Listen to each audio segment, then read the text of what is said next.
ഇത് Suez canal. Hormuz കടലിടുക്ക് പോലെ ലോക കണ്ടെയ്നർ ഷിപ്പിങ്ങിൻ്റെ 30% കടന്നുപോകുന്ന ഒരു മനുഷ്യനിർമ്മിത കനാൽ. മൂസാനബി വടിയടിച്ച് പിളർത്തിയെന്ന് കരുതപ്പെടുന്ന ചെങ്കടലിൻ്റെ ഏറ്റവും വീതി കുറഞ്ഞ ഭാഗത്ത് നിന്ന് തുടങ്ങി മെഡിറ്ററേനിയൻ കടലിലേക്ക് തുറക്കുന്ന ഈ കനാലിന് ഏകദേശം 200 കിലോമീറ്റർ നീളമുണ്ട്. ഏഷ്യയിൽ നിന്ന് യൂറോപ്പിലേക്കും തിരിച്ചുമുള്ള കപ്പലുകൾ ഒരു കാലത്ത് ആഫ്രിക്കൻ വൻകര ചുറ്റി സഞ്ചരിക്കേണ്ടിയിരുന്നു എങ്കിൽ 1869 നിർമ്മാണം പൂർത്തിയായ സൂയസ് കനാൽ തുറന്നതോടുകൂടി കപ്പലുകൾക്ക് 8000 കിലോമീറ്റർ വരെ സഞ്ചാര ദൈർഘ്യം കുറക്കാൻ സാധിച്ചു. ഈജിപ്തിനെ കീറിമുറിച്ച് കടന്നുപോകുന്ന സൂയസ് കനാൽ 1858 ഫ്രഞ്ച് നയതന്ത്രജ്ഞനായ ഫെർഡിനാൻഡ് ഈജിപ്ഷ്യൻ ഭരണാധികാരിയിൽ സ്വാധീനം ചെലുത്തിയാണ് നിർമ്മാണം ആരംഭിച്ചത്. ലക്ഷക്കണക്കിന് ഈജിപ്ഷ്യൻ തൊഴിലാളികളെ നിർബന്ധിതമായി ഇതിൻ്റെ നിർമ്മാണത്തിലേക്ക് നിയോഗിക്കേണ്ടി വന്നു. ആയിരക്കണക്കിന് തൊഴിലാളികൾ രോഗവും പട്ടിണിയും അപകടങ്ങളും കാരണം നിർമ്മാണത്തിനിടെ മരണമടഞ്ഞു. 10 വർഷം കൊണ്ടാണ് കനാലിൻ്റെ നിർമ്മാണം പൂർത്തിയായത്.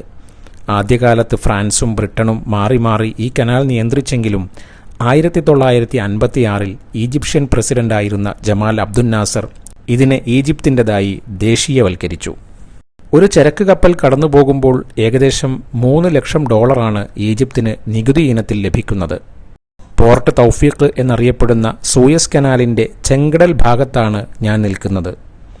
ഇതിൻ്റെ തീരം മനോഹരമായ ഒരു ടൂറിസ്റ്റ് അട്രാക്ഷനാണ്. ഓരോ 10 മിനിറ്റ് കൂടുമ്പോഴും ഇതുപോലെ ചരക്ക് കപ്പലുകൾ യൂറോപ്പ് ഭാഗത്തേക്കും തിരിച്ചും നീങ്ങുന്നുണ്ട്.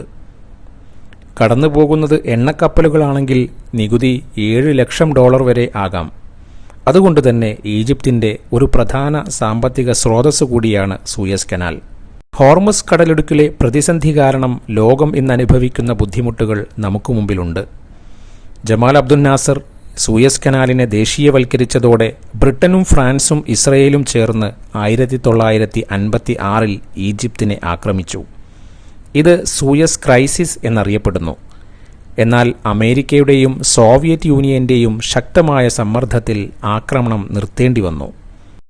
ശേഷം അറബ് ഇസ്രയേൽ യുദ്ധം എന്ന പേരിൽ അറിയപ്പെടുന്ന 1967 സിക്സ് ഡേ വാറിനെ തുടർന്ന് 8 വർഷത്തോളം അടഞ്ഞുകിടന്നിരുന്നു സൂയസ് കനാൽ. പിന്നീട് 1975 അന്നത്തെ പ്രസിഡന്റായിരുന്ന ജമാൽ അബ്ദുൽ നാസർ ഇത് വീണ്ടും തുറന്നുകൊടുക്കുകയായിരുന്നു.